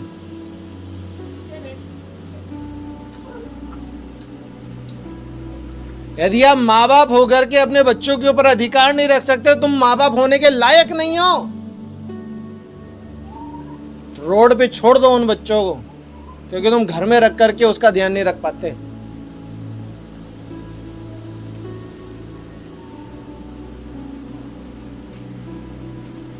एक पति को यह अधिकार नहीं है पत्नी को बोलने का कि तू घर पे रह करके बच्चों का ध्यान नहीं रख रही। पति होने का भी एक फर्ज है। सिर्फ कमा करके घर पे ला के रख दिया वो नहीं है। बच्चों के ऊपर तुमको भी ध्यान देना पड़ेगा पतियों। जहां बच्चा गलत कर रहा तुमको बोलना पड़ेगा। जहां बच्चा गलत ट्रैक पे जा रहा तुमको सिखाना पड़ेगा। और उससे पहले माँ बाप को खुद एक सही का जीवन जीना पड़ेगा। यदि तुम सही का जीवन नहीं जी रहे, तुम उसको सिखा रहे, कल चल के यदि उसने पलट करके तुमको बोल दिया तुम भी तो जीते हो, तब क्या बोलोगे उसको? क्या बोलोगे उसको?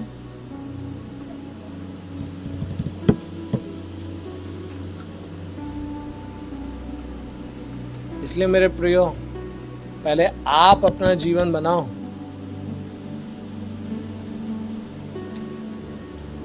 आप अपना जीवन बनाओगे, आपका बच्चा आपको देखेगा और आपका बच्चा आपको देख करके उसी ट्रैक पे चलेगा।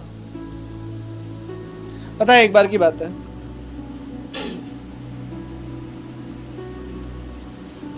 प्रभु का एक जन,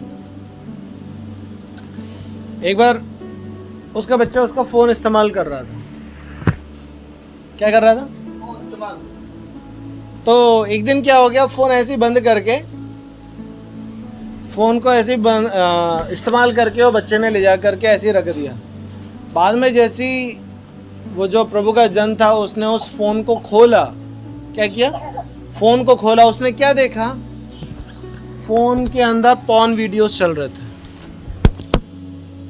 क्या चल रहे थे? पॉर्न वीडियो, समझते हैं? व्यभिचार वाले वीडियोस वो चल रहे थे फोन के अंदर। अब वो प्रभु का जन जो है वो सोच रहा है ये किसने खोला मेरे फोन के अंदर। और संगति खत्म होने के बाद वो पूरा वहां पे परिवार में ब्यौरा ले रहा कौन था जो मेरा फोन चला रहा था। तब पता चला उसका बेटा, जो शायद सिर्फ 10 या 12 साल का था। कितने साल का? जोर से बोलो, कितने साल का? 10 या 12 साल का था।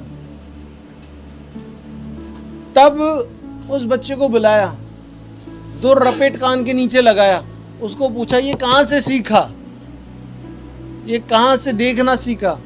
बोले कलीसिया में एक बेटी आती है,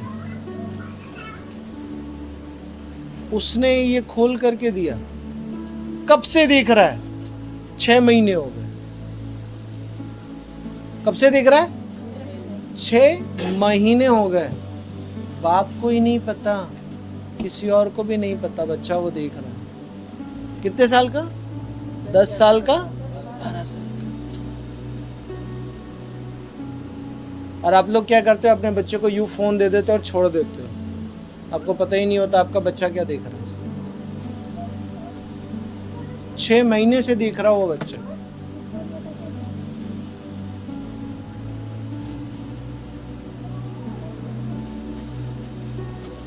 मेरे प्रियो, माँ बाप बन गए हो काफी नहीं है,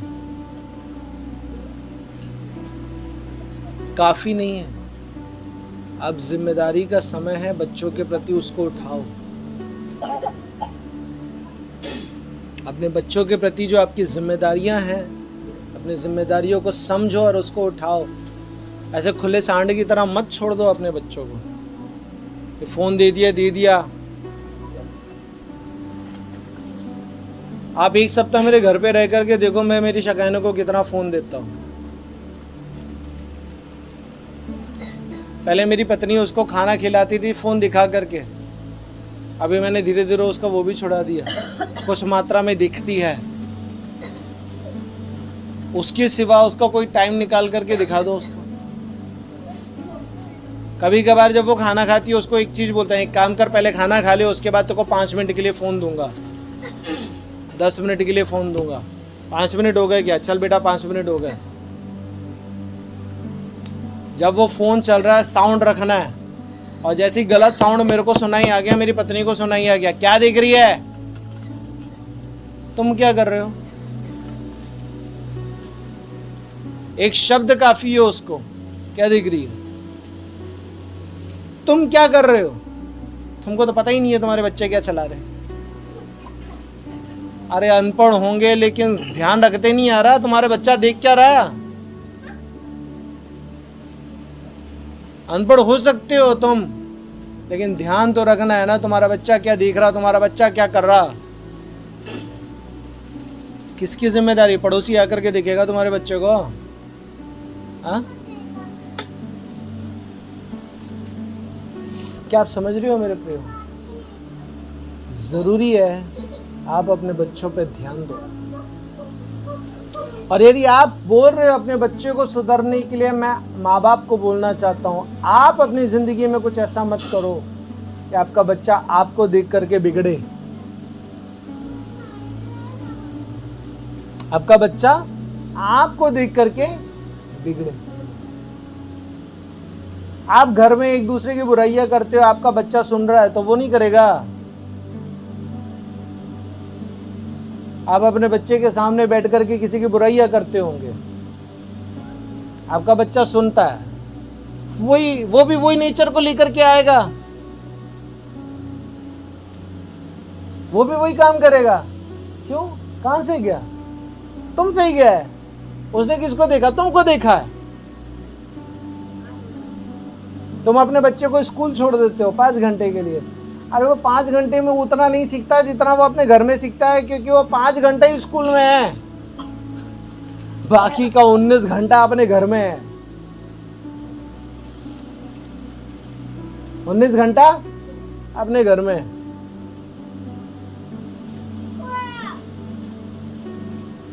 क्या आप समझ रहे हो? आपका बच्चा मोहल्ले में घूम रहा है, खेल रहा है, किसके साथ में खेल रहा है आपको ध्यान है? किसकी संगति कर रहा है आपको ध्यान है? किसके साथ में उठ रहा बैठ रहा है आपको ध्यान है? काहे के माँ बाप हो फिर तुम, यदि तुमको ध्यान नहीं है तुम्हारा बच्चा कहाँ घूम रहा। मेरे को तकलीफ होती है जब मोहल्ले के बच्चे ऐसे भरी धूप में घूमते रहते हैं, माँ बाप का कोई ध्यान नहीं है। हमारी कलीसिया के बच्चे भी ऐसे ही अनाथ की तरह घूमते रहते हैं मोहल्ले में, माँ बाप को पता नहीं होता कहाँ घूम रहे। 2-4 घंटे के बाद में आएंगे ऐसे भूत बन करके आते, पता ही नहीं चलता मेरा ही बच्चा है क्या। ये आधा घंटा घर से बाहर चले, हमको टेंशन हो जाती है कहाँ घूम रही है। आधे घंटे के लिए हम उसको घर के बाहर नहीं छोड़ते। यदि बाहर है 10-10 मिनट में बाहर जाकर के देखते कहाँ है भाई, क्योंकि मेरे को पता है मोहल्ला ढंग का नहीं है, फालतू की चीजें सीख जाएगी, इसलिए मैं मोहल्ले में नहीं छोड़ता उसको। अब तुम माँ बाप होकर के तुमको कोई चिंता ही नहीं है।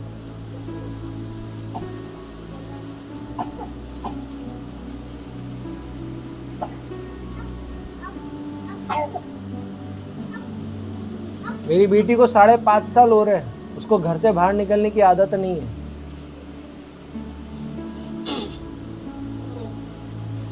उसको घर से बाहर निकलने की आदत नहीं है, और यदि गई तो उसको बोल के रखा है 5 मिनट 10 मिनट 15 मिनट वापस, नहीं आई तो सीधा आवाज, चल बेटा अंदर।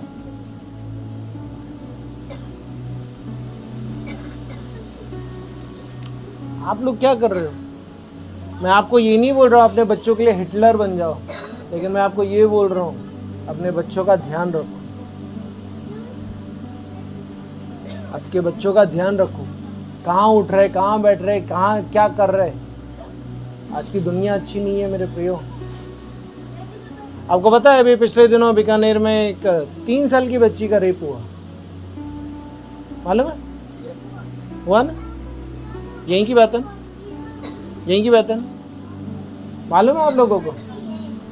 हाँ नहीं है इसलिए तो बता रहा हूँ, उठा रखो। और हम तो ऐसी लावारिस की तरह छोड़ दे रहे हैं हमारे बच्चों को, ठीक है जा खेल ले। तो स्कूल टैक्सी लेके होती है, मैंने स्कूल बच्चों को ले कहीं एक उधर हो गई तो जीना आराम जाएगा मेरा। जाके लेके आता हूँ, छोड़ साथ में चले जाते हैं। समझ रहे हो? मेरे प्रियो, अपने बच्चों का ध्यान रखो। इतने केयरलेस माँ बाप बन करके मत जियो।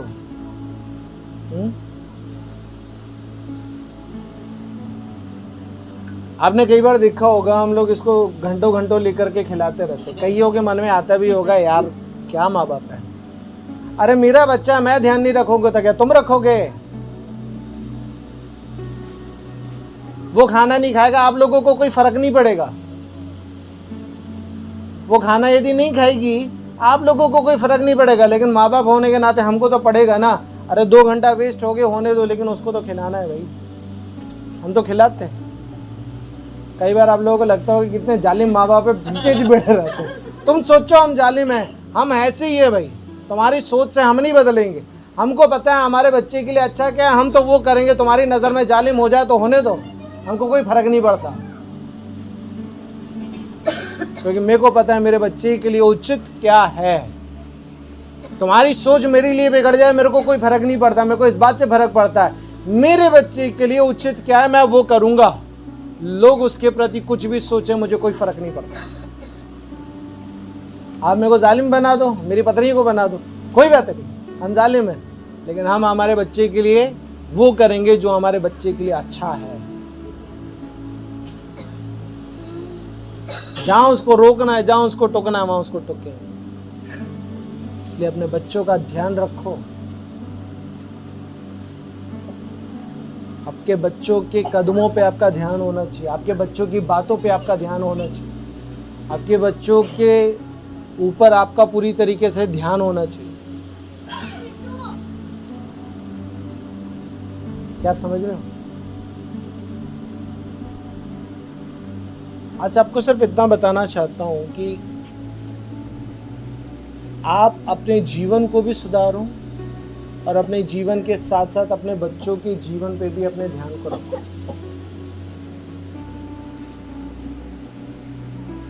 यूं मत छोड़ दो, हाँ, यूं मत छोड़ दो। कर रही है तो करने दो, ठीक है? इतना नहीं होना चाहिए। अपने बच्चे को इतना सर मत चढ़ा लो कि कल चल के तुम्हारे माथे से बाथरूम करने लग जाए। इतना सर मत चढ़ा लो। कल चल के जब माथे पे बैठ करके बाथरूम करेगा ना, तब रोकने पाओगे, तब रोक नहीं पाओगे। तब रोकने पे आओगे, तब रोक नहीं पाओगे। लगाम समय पे लगाई जाती है। उस समय पे यदि आपने नहीं लगाई, बाद में लगाई नहीं जा सकती।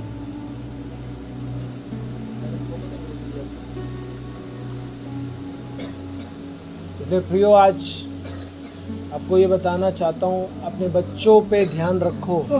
साथ ही साथ आप जैसा अपने बच्चे को देखना चाहते हो वैसा जीवन तुम खुद भी जियो। ये नहीं है कि बच्चे को बोल रहे हो तुम ये मत करो, लेकिन तुम खुद उस काम को करे जा रहे हो। यदि तुम उसको सुधरने के लिए बोल रहे हो तो तुमको भी सुधरना पड़ेगा, तुमको भी ढंग का जीवन जीना पड़ेगा, तुमको भी एक ऐसा चरित्र रखना पड़ेगा जो चरित्र उनके सामने एक उदाहरण बने। यदि तुम अपने बच्चों के सामने को उदाहरण नहीं रखोगे तो तुम्हारे बच्चे क्यों वो जीवन जिएंगे जो तुम उनको जीने के लिए बोल रहे हो?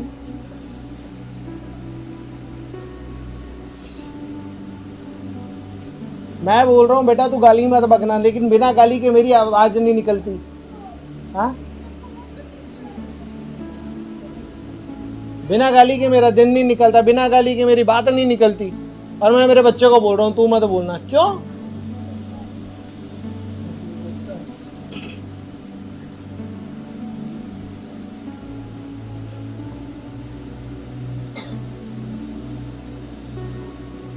आप पति पत्नी के बीच में कभी कोई बातें हो, कभी बच्चों के सामने मत करो। आप पति पत्नी की कोई बातें कभी बच्चों के सामने मत करो।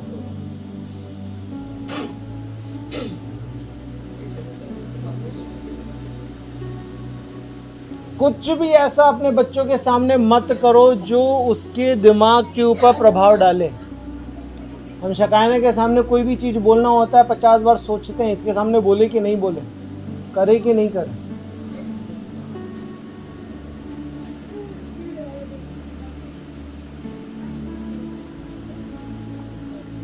समझ में आ रहा?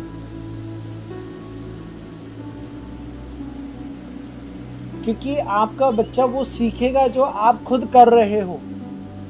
फिर आप उसको सुधारने जाओगे, वो नहीं सुधरेगा, क्योंकि आपने पहले नींव ही गलत डाल दी है। इसलिए मैंने बोला आप आपके घर की नींव हो, आप आपके घर की नींव हो। इसलिए आपको बनना पड़ेगा, जैसा रोमियो 12 अध्याय के 1 वचन में से पढ़ाया। क्या पढ़ाया? कि तुमको तुम्हारे शरीर को जीवित और पवित्र और परमेश्वर का भावता हुआ बलिदान करके चढ़ाना पड़ेगा। तुमको चढ़ाना पड़ेगा। तुम अपने आप को चढ़ाओगे तो तुम्हारे बच्चे भी तुमको देख करके अपने आप परमेश्वर को चढ़ाना सीख जाएंगे। तुम खुद को नहीं चढ़ाओगे, तुम्हारे बच्चे कैसे सीख जाएंगे? तुम खुद नहीं सुधरोगे, तुम्हारे बच्चे कैसे सुधर जाएंगे? तुम खुद ढंग का जीवन नहीं जियोगे, तुम्हारे बच्चे कहां से ढंग का जीवन जी लेंगे? क्या आप समझ रहे हो? इसलिए यदि आप अपने बच्चों में कुछ देखना चाहते हो तो पहले आप अपने आप के अंदर उन बातों को डालो। आप खुद वो काम करो, आप खुद वो जीवन जियो।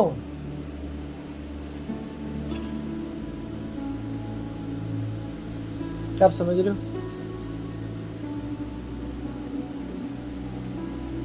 इसलिए आज सिर्फ इतना बताना चाहता हूँ, इतना बता करके खत्म करना चाहता हूँ।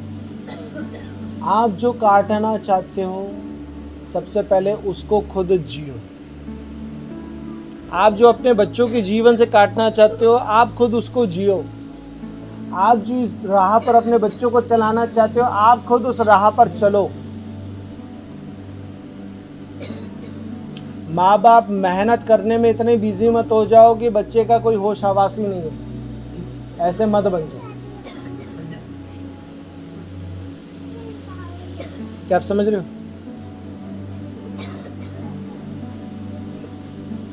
अपने बच्चों पे ध्यान रखो। आज की दुनिया अच्छी नहीं है मेरे प्रियो। आज की दुनिया बिल्कुल भी अच्छी नहीं है।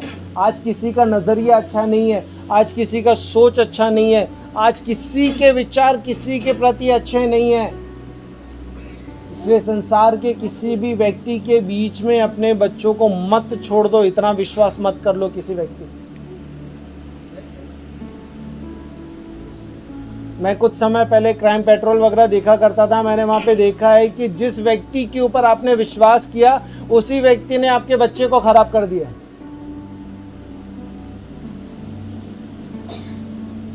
आज सगा मामा नहीं है।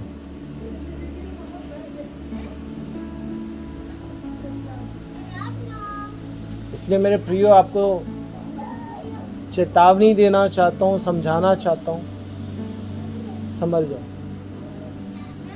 मुझे नहीं पता आज मैंने ये क्या ले लिया, मैं खुद ये विचार ही करके नहीं बैठा और मैं इतनी देर से इसी टॉपिक पे बोले जा रहा हूँ क्योंकि परमेश्वर चाहता है कि आप लोगों को इस मामले में काम करने की ज़रूरत है।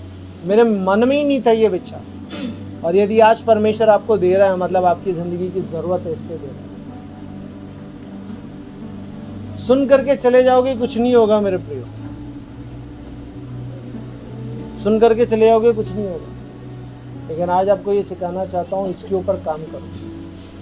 आप भी सुधरो और अपने बच्चों को भी सुधरने की तालीम दो। आप सुधरोगे तो तालीम दे पाओगे तो बच्चा सुनेगा, अन्यथा बच्चा सुनने वाला नहीं है। क्योंकि बच्चा आपको बोलेगा माँ तू तो नहीं जीती, बाप तू तो नहीं जीता, पहले तू तो कर ले। उसके मुंह को आपके प्रति खुलने के लिए वक्त नहीं लगेगा प्रियो, यदि आप खुद गलत जिंदगी जी रहे हो और उसको बोल रहे हो तू मत जीना। इसलिए पहले आप करो, उसके बाद अपने बच्चों को जिंदगी जीने के लिए आप बोलो। यदि आप परमेश्वर के भय का जीवन जियोगे, आपको देखकर आपका बच्चा भी जिएगा। आप परमेश्वर की आज्ञाकारिता में जियोगे, आपका बच्चा भी जिएगा। आप प्रार्थना का जीवन जियोगे, आपका बच्चा भी करेगा। आप संगति में रहने वाले होंगे, आपका बच्चा भी संगति करेगा। आप बाइबल पढ़ने वाले होंगे, आपको देखकर आपका बच्चा भी बाइबल पढ़ेगा। आप जो करोगे आपका बच्चा भी वही करेगा। इसलिए मैंने कहा आप आपके परिवार की नींव हो। आप जो अपने अंदर नींव डालोगे वही नींव आपके बच्चे में भी जाएगी। लेकिन यदि आप अपने अंदर नींव नहीं डालोगे और ये सोचोगे वो नींव मैं मेरे बच्चों में डाल दूं, संभव ही नहीं है, संभव ही नहीं है। जो बीज तुम्हारे अंदर नहीं है वो बीज तुम किसी और के अंदर कैसे डाल सकते हो? अकाउंट में पैसा होगा तभी तो निकाल पाओगे ना। तो जो बीज तुम्हारे अंदर नहीं है वो तुम अपने बच्चों में कैसे डाल दोगे? बोलियों से बीज नहीं जाते मेरे प्रियो। क्या कहा मैंने? बोलियों से बीज नहीं जाते, आपकी जिंदगी से बीज जाते हैं। जिंदगी से, आपकी जिंदगी से जाते। इसलिए जो आप देखना चाहते हो सबसे पहले आप उसको जीना शुरू करो। और जब आप उसको जियोगे, क्या करोगे? जब आप उसको जियोगे आप अपने बच्चों के अंदर उन चीजों को अपने आप देखोगे। आप अपने बच्चों के अंदर उन चीजों को, यदि आप अपने बच्चे के अंदर कुछ देखना चाहते हो आप उसको जीना शुरू करो।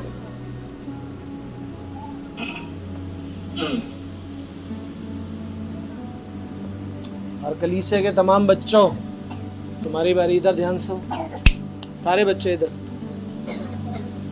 आज के बाद एक भी बच्चा कलीसिया का, सारे ध्यान से सुनो बच्चे, तुम लोग भी, आज के बाद एक भी बच्चा कलीसिया का, पीयूष इधर ध्यान दे,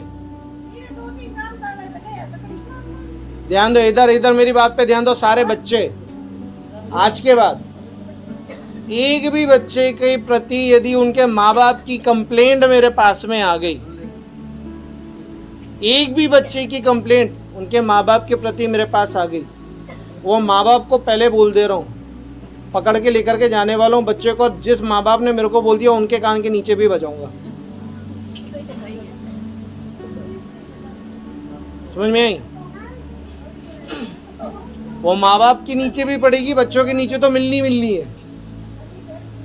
एक भी बच्चे की कंप्लेंट मेरे कान तक के बिल्कुल नहीं आना चाहिए। एक चीज ध्यान रख लेना, ये मामा गब्बर वाला मामा है, खतरनाक। समझ में आया? ये खतरनाक वाला मामा है। ये माँ बाप को कोई फर्क नहीं पड़ता तुम्हारे मम्मी पापा क्या सोचने वाले। वो आंटी जी को ध्यान है और बेचारी तो गुस्सा हो गई थी इतनी जोर के मेरे से क्रिसमस के दिन, बोले कैसे हाथ लगा दिया। हाथ से लेवल क्या है इसका? है ना? प्रभु का धन्यवाद हो। इसलिए आंटी जी को पता है कि हाँ भैया ने जो किया सही किया।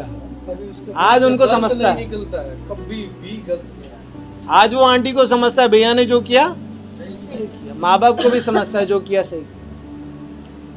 इसलिए मेरे प्रियो, आपको भी समझा रहा हूँ और आपके बच्चों को भी समझा रहा हूँ, बच्चों की कंप्लेंट मेरे पास आना नहीं चाहिए और मेरे को दिखना भी नहीं चाहिए। और यदि मुझे किसी की दिखी तो माँ बाप को तो पहले खिंचाई करूँगा, बच्चों की तो करूँगा, माँ बाप की भी करूँगा।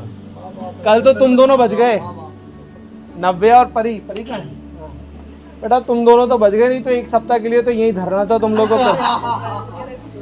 बच गए तुम दोनों। भैया ये तो कह दिया, लेकिन वही छोड़ देते हैं, वापस आज छोड़ दो तो, आज छोड़ दो, जो बोलता है छोड़ दो, एक बार देखते हैं। ठीक है आगे। इसलिए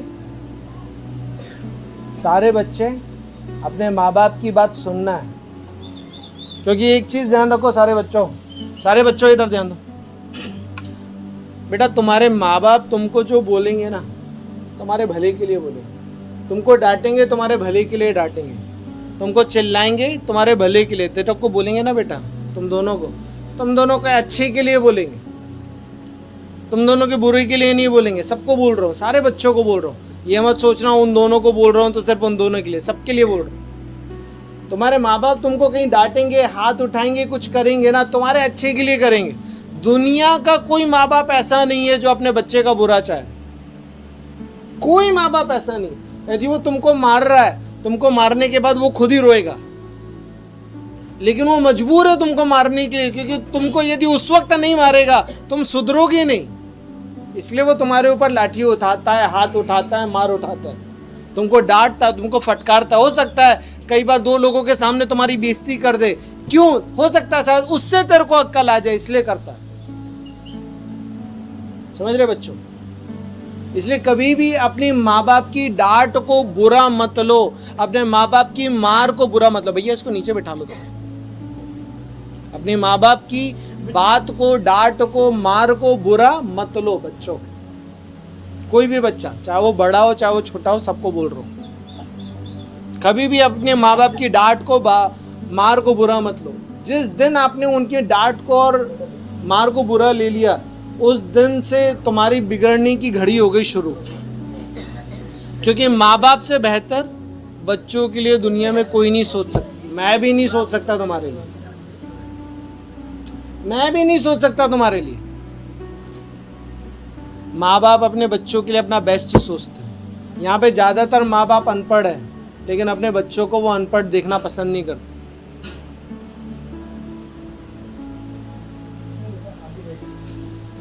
क्या बोल रहा हूँ? यहाँ के माँ बाप ज़्यादातर अनपढ़ है, लेकिन वो अपने बच्चों को अनपढ़ रखना पसंद नहीं किए। वो ये सोचते हैं कि हमारे बच्चे पढ़ना है, वो ये सोचते हैं कि हमारे बच्चे आगे आना है, वो ये सोचते हैं हमारे बच्चे बढ़ना है, वो ये सोचते हैं हमारे बच्चे आने वाले समय में डॉक्टर बनना है, इंजीनियर बनना है, कोई ऑफिसर बोलना है, कोई स्कूल में जाकर के टीचर बन जाना है, कोई अच्छा व्यक्ति बन जाना है। तुम्हारे माँ बाप तुम्हारे प्रति ये सोचते। तुम्हारे माँ बाप ये नहीं सोचते अरे मैं अनपढ़ हूँ, मेरा बच्चा भी अनपढ़ रहा है। कोई है यहाँ पे ऐसा? कोई नहीं है। कोई माँ बाप ऐसा नहीं है। वो 24 घंटा मेहनत करता तुम लोगों के लिए। वो आधी रोटी खा के तुमको पूरी रोटी खा के सुला देता ताकि तुम लोगों का पेट भरा रहे। वो तुम्हारे लिए बहुत सुस्त है। तुम्हारी भी जिम्मेदारी है अपने माँ बाप की सुनना। बच्चे होने के नाते अपने माँ बाप की सुनो।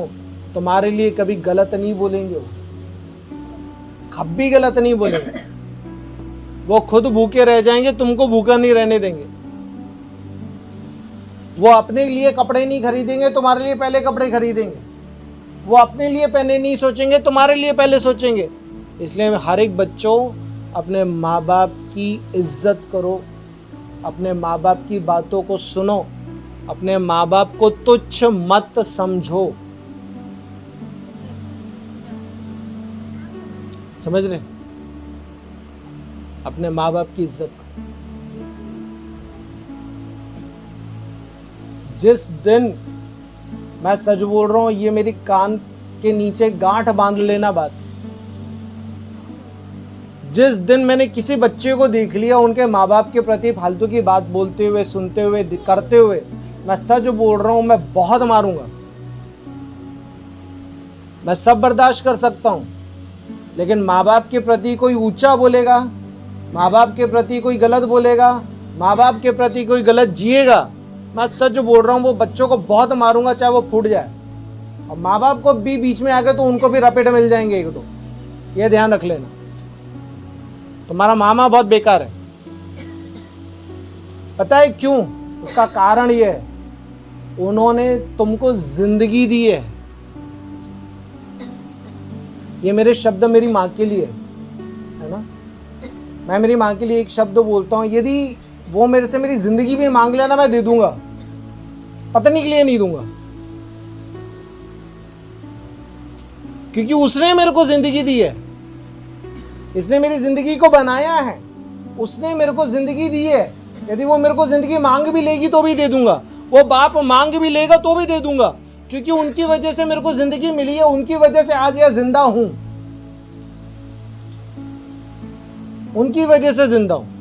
तो बच्चों इस बात को गांठ बांध लो, चाहे तुम्हारे मम्मी पापा कैसे भी क्यों ना हो, तुम्हारे लिए अच्छे हैं। वो दूसरे के लिए बुरे हो सकते, तुम्हारे लिए बुरे नहीं हो सकते। इसलिए कभी भी अपने माँ बाप का अनादर मत करना, अपने माँ बाप को बुरा मत बोलना, उनकी बातों को सुनना, उनकी बातों की इज्जत रखना। एक चीज़ ध्यान रखो, बाइबल बताती है, इफिसियों में लिखा है,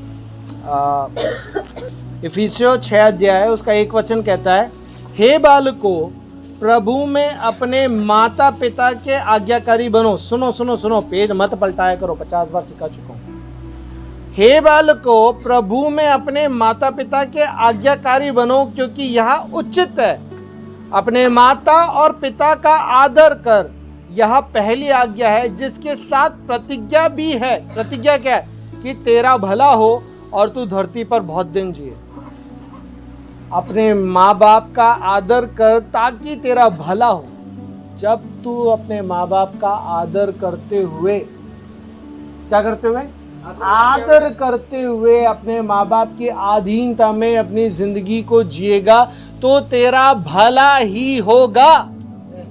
ये गारंटी है। किसकी? परमेश्वर की गारंटी है तुम्हारे लिए, बच्चों के लिए। माँ बाप का सिखा दिया है, बच्चों का ध्यान से सुन लो। ये गारंटी है परमेश्वर की उन बच्चों के लिए जो अपने माँ बाप का आदर करते हुए चल रहा है, उसका भला ही होगा। उसकी जिंदगी में कभी भी ऐसी बातें नहीं हो सकती कि उसने माँ बाप का आदर किया और उसकी जिंदगी में भलाई ना आई हो। ऐसा कोई किसी की जिंदगी में नहीं हो सकता, क्योंकि ये परमेश्वर का शब्द है और परमेश्वर का शब्द कभी अधूरा नहीं रहेगा। इसलिए हर एक बच्चों को, जो यहाँ पे बच्चे बैठे हैं, उन सबको बोल रहा हूँ, अपने माँ बाप का आदर करो, अपने माँ बाप की सुनो। अपने तुम्हारे माँ बाप तुम्हारे लिए जो भी बोल रहे हो उनको वैसा ही करो, उनकी वैसी ही मानो, क्योंकि वो कभी तुम्हारे बुरे के लिए नहीं बोलेंगे बच्चों।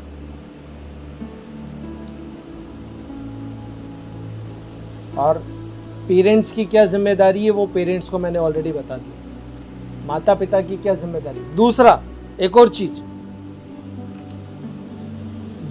माता पिता के लिए एक बात बोलना चाहता हूं। 4 वचन में लिखा है, और हे बच्चे वालों, अपने बच्चों को रीस न दिलाओ, परंतु प्रभु की शिक्षा और चेतावनी देते हुए उनका पालन पोषण करो। माँ बाप की जिम्मेदारी है कि वे भी अपने बच्चों को फालतू की चीजों को लेकर के रीस ना दिलाएं। माँ बाप की भी जिम्मेदारी, जैसा मैंने बोला, आपको ध्यान करने की जरूरत है। आपको कब, कहां, किस वक्त क्या बोलना है, आपको ध्यान करने की जरूरत है। आपको कैसा जीना है, आपको ध्यान करने की जरूरत है। आपको कैसा चरित्र बनाना है, कैसा व्यवहार रखना, आपकी जिम्मेदारी आपको ही उठानी पड़ेगी। और हर एक माँ बाप ध्यान रखिए, ऐसा कुछ ना करे जो आपके बच्चों को रीस आने के लिए मजबूर कर दे आपके ऊपर। समझ रहे हैं? आप बेहतर माँ बाप हो, आपको पता है आपको क्या करना चाहिए, क्या नहीं करना चाहिए, लेकिन इतने हद तक भी मत चले जाना अपने बच्चे के ऊपर, इतना भी मत चढ़ जाना कि वो बच्चा ही परेशान हो जाए। इतना भी मत चढ़ जाना, है ना। अब जैसे कि एक उदाहरण, वो इसको समझाने के लिए एक उदाहरण बताता हूँ। जैसे उदाहरण के तौर पर मान लो माँ बाप गुस्से में है, कहीं का गुस्सा कहीं उतर जाता है, फालतू कोई चीज, कहीं का गुस्सा कहीं उतर जाता, फालतू कोई उतर जाता।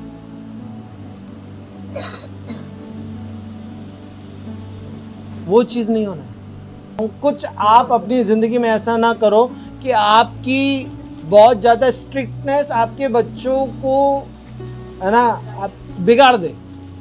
यार मेरा बाप तो हिटलर ही है, एकदम हिटलर ही बना फिरता है। तो भैया कोई चीज हो जाती है ना, दोनों को प्रेम से करना था। प्रभु का भय है ना, तो पहले बहुत पीयूष को बहुत पिटाई होती थी, मेरे से अभी इसको ये किया 10 बार किया तो सुनती नहीं है, लेकिन दोनों बच्चे कहना भी मानते हैं। ओके, सो यहाँ क्या कह रहा है? उनको कैसे सिखाना है? परंतु प्रभु की शिक्षा चेतावनी देते हुए। क्या?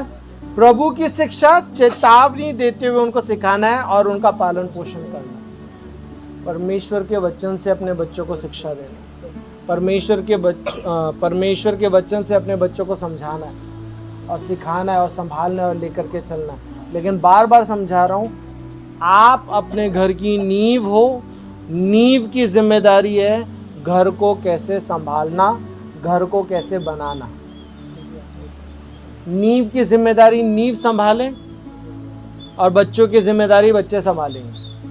समझ में आप यदि सही रीति से चलोगे, आपके बच्चे भी सही रीति से चलेंगे। आप गलत करोगे तो आपके बच्चे भी गलत करेंगे ही करेंगे, ये लिख करके ले लो।